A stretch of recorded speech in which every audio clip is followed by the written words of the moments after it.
From the outside, this hotel may seem like any other, but behind these walls, there are chilling stories from beyond our world to be told. From the modern feel of this beautiful hotel, you'd never know that in 1892, the entire building burned down, claiming over 400 lives. Nor would you think that this has been a place where murder, death, and unimaginable things have happened.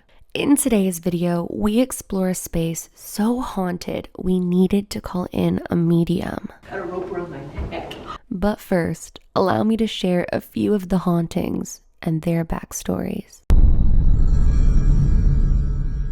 The entire building burned down in 1892.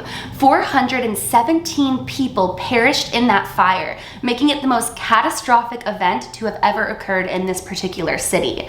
The hotel is also the site of unsolved murders, violent slayings, gangland executions. The most famous American mobster of all, Al Capone, actually even stayed here during several liquor smuggling schemes. Say that 10 times over. Beneath its elegant Victorian trappings lies a building infested with pain, betrayal, anger. It's no wonder the ghosts of said hotel continue to roam the halls to this day. And as long as these spirits continue their stay, the rooms of said hotel will never truly be vacant. So that's like the generalized history, but they even have here a couple of notable ghosts I thought I would share with you guys. Yeah, but if like we can't find anybody here, like this is the place we're gonna find somebody. Like, oh, exactly. 100%. Yeah. So the very first is the second owner of the hotel. He's actually responsible for the grand restoration and reopening in 1893, 1 year after the tragic fire that claimed hundreds of lives. Guests and staff alike have spotted a shadowy figure matching his description, which is a tall, skinny man with unusually long fingers and a trim mustache. The apparition of Abel, which is his name, is most often spotted exiting and entering the main elevator and sitting at the piano in the grand ballroom. So that is one of the many ghosts. I'll share 3 with you guys actually, because there's a ton here, but these are like the 3 that stood out the most to me personally. The next is a woman named Prudence Thackeray. Prudence started work as a maid at the hotel in the spring of 1895. The ambitious 17-year-old loved her job at the glamorous establishment, which afforded her tantalizing glimpses of high society. This changed abruptly on October 13th, 1898. I wonder if it was like a Friday the 13th. Anyways, during one of Prudence's routine inspections of the room 417, so we're actually in room 318, we're on the floor beneath, an explosion tore through the room. The cause of the explosion remains unclear, as historical records of this period in the hotel's history are either vague or missing. Oddly convenient. Theories include a faulty gas main or even a hand grenade smuggled into the hotel by an unsavory guest. Prudence was badly burned by the explosion and died of her injuries 2 days later. But it seems that even in death, Prudence still clings to this hotel. To this day, guests report sightings of a shadowy ghost in a maid's uniform on the 4th floor. The most intense encounters have occurred in room 417. Guests have reported waking up in the middle of the night to discover their blankets have been yanked off the bed and folded in a neat pile on the floor. That just to say, freak me out. I want this ghost at home with me. Okay, but like real talk, could you imagine waking up and you have no blankets, which is terrifying in and of itself, but then to realize that they're like neatly folded. I'm like, girl, I'm leaving you a tip. Leaving a little something on the pillow. Don't leave me a little something. Like that, I mean, clean in life and death. Love it. Okay. There were continued reports of ghostly footsteps, unexplained knocking from inside the closet, and invisible hands snatching at clothing. That kind of sounds like a horror film to me. Like the hands coming through the clothing, I could just see the cinematography of it. That's kind of creepy. So these are the only known photographs of Prudence. The one directly below shows her in full maid's uniform, and the photograph below that one is of a doctor tending to her badly burnt body 1 day after the explosion. Now, again, I'm not sure if these are the legitimate images, but I will insert them for you guys to see what it is that we are seeing. And then I'm going to share one more with you guys because, as I mentioned, we would be here all day if I shared all of them. But this is of Reginald Bleecker. Now, Reginald Bleecker was a bellhop at the hotel from 1902 to 1908. By all accounts, he was a charming young man who quickly earned a reputation as being the hotel Lothario. A journal kept by the hotel manager reveals that Reginald was repeatedly scolded for seducing and harassing the female staff. He was also reprimanded many times for coming to work drunk. But the greatest controversy of Reginald's life had to do with an unsolved murder.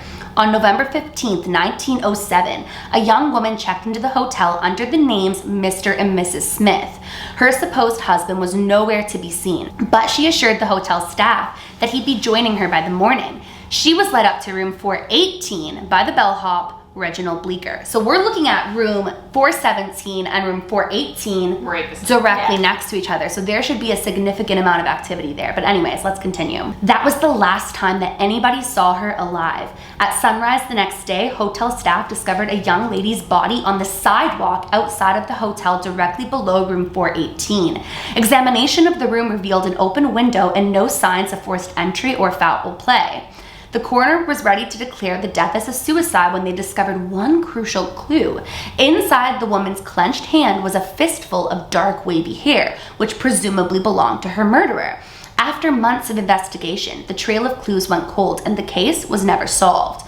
Correspondences between the hotel manager and fellow staff revealed that there was a cloud of suspicion around one staff member, Reginald Bleecker. On the night of the woman's death, a maid reported seeing Reginald slipping in and out of Miss Smith's room looking dazed and upset. Although the maid reported this to Chief Inspector of the case, the fistful of hair belonging to Miss Smith's assailant had gone missing from the police station. Again, oddly suspicious. With no other corroborating evidence, the suspicions around Reginald quickly evaporated. Reginald quit his job as a bellhop a year later and moved to Toronto, where he started work as a concierge at another hotel. 30 years later, in 1938, Reginald Bleecker checked into the hotel again as a guest. He requested room 418. The next morning, hotel staff discovered his dead body. He'd taken his life with a rope and had left a note pinned on the closet door. The note only contained 2 words, "I'm sorry," which is very suspicious. Some people see this as his admission to the murder of Miss Smith decades earlier. Others see it as simply an apology for a life wasted on booze and women. Either way, he took his secret to the grave. Since his death, guests at the hotel have reported sightings of a handsome man in a long leather coat, an article of clothing that he often wore to and from work. He is most often seen in the lobby of the hotel, traveling up and down the central staircase and walking outside on the very sidewalk where Miss Smith's body was discovered. So that's basically like the history of the hotel in a very quick nutshell, and 3 of the frequently spotted spirits. But there is so much more, and the night is just getting started. So I'm excited to see what we're gonna see. Sarah, you're notorious, like anywhere that we go, for kind of sensing things when you go into places. Do you feel like the remodeling is kind of pulling away from the dark history? Like even when we came in, like I felt like, oh, this is a newer hotel, even though it had the old. So I'm curious when we go up to like the higher floor to see, right? Just to see if we can feel it. We gotta go to buy like that piano and see. We've gotta go to the 4th floor between the 417 and 18. And I say we get started before it gets dark, because I have a feeling things are gonna get creepier the darker it gets. Usually does. All right, let's explore the hotel. Let's go. Sarah, we are not playing hide and seek. Should we go upstairs?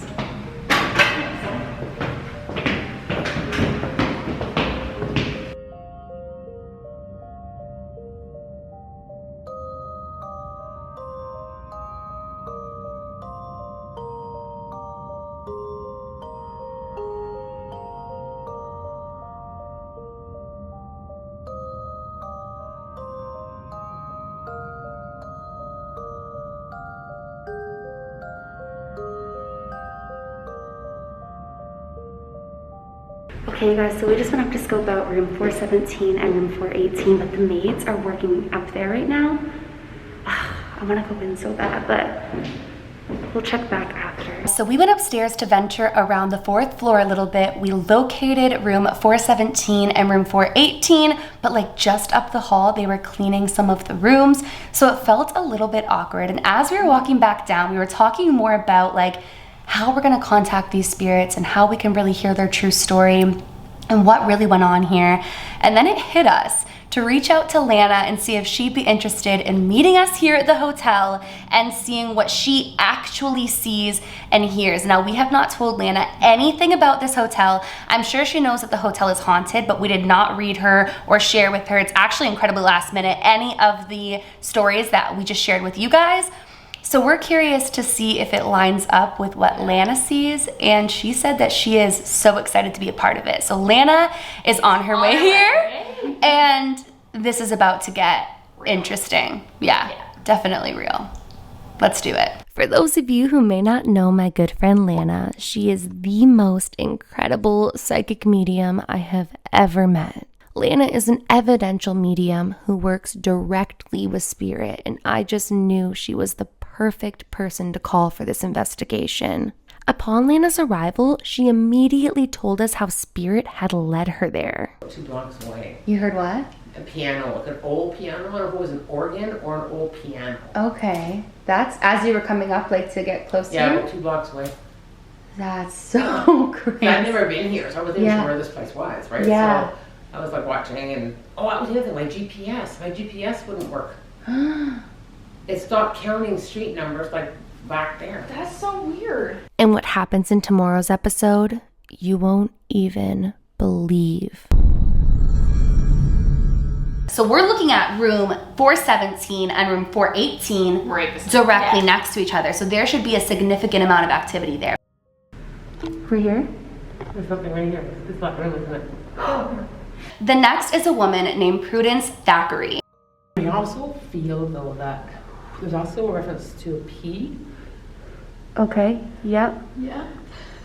I see her drawing me a P. So Yeah. I don't know if that's, and there's also a T name that connects there. At sunrise the next day, hotel staff discovered a young lady's body on the sidewalk outside of the hotel directly below room 418. Examination of the room revealed an open window and no signs of forced entry or foul play. But I feel like I'm being pushed though. I feel like I'm pushed out a window. He'd taken his life with a rope. Got a rope around my neck. And had left a note pinned on the closet door. The note only contained 2 words: "I'm sorry." But I know the door is an apology note. Wow. You know, Lana, that's- you were giving me like more goosebumps than I've ever had in my when you life. write somebody, you know when you send somebody, I'm sorry.